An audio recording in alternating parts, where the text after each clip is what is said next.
പാലക്കാട് മേപ്പറമ്പിൽ രണ്ടിടത്ത് വീടുകളിൽ നിന്ന് മൂർഖൻ പാമ്പുകളെ പിടികൂടി. പേഴുംകരയിലും കൊടുന്തിരിപ്പള്ളിയിലുമാണ് വീട്ടുവളപ്പിൽ നിന്ന് മൂർഖൻ പാമ്പുകളെ പിടികൂടിയത്.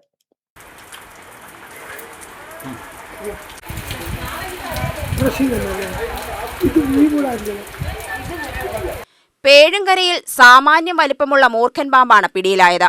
പേഴുംകര ഒളപ്പക്കുളം റഫീഖിന്റെ വീടിന്റെ ഉമ്മറത്തു നിന്നാണ് ഉച്ചയ്ക്ക് 2 മണിയോടെ പാമ്പിനെ കണ്ടത്. വീട്ടുകാരും പരിസരവാസികളും ഓടിയെത്തിയതോടെ പാമ്പ് മാളത്തിലൊളിച്ചു.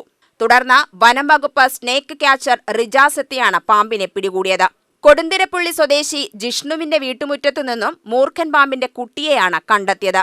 വനം വകുപ്പിനെ വിവരമറിയിച്ചതിനെ തുടർന്ന് പാമ്പ് പിടുത്തക്കാരൻ പൂളക്കാട് സ്വദേശി റിജാസ് എത്തിയാണ് ഈ പാമ്പിനെയും പിടികൂടിയത്.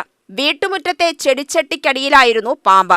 കൂടുതൽ പാമ്പിൻ കുഞ്ഞുങ്ങൾ ഇവിടെ കാണാൻ സാധ്യതയുണ്ടെന്ന് റിജാസ് പറഞ്ഞു. ഗ്രാമപഞ്ചായത്ത് അംഗം കാജ ഹുസൈൻ അടക്കമുള്ളവർ സ്ഥലത്തെത്തിയിരുന്നു. പാമ്പുകളെ വനം വകുപ്പ് അധികൃതർക്ക് കൈമാറി. ഇവയെ വനത്തിലേക്ക് വിടുമെന്ന് ഉദ്യോഗസ്ഥർ അറിയിച്ചു. UTV news, Palakkad.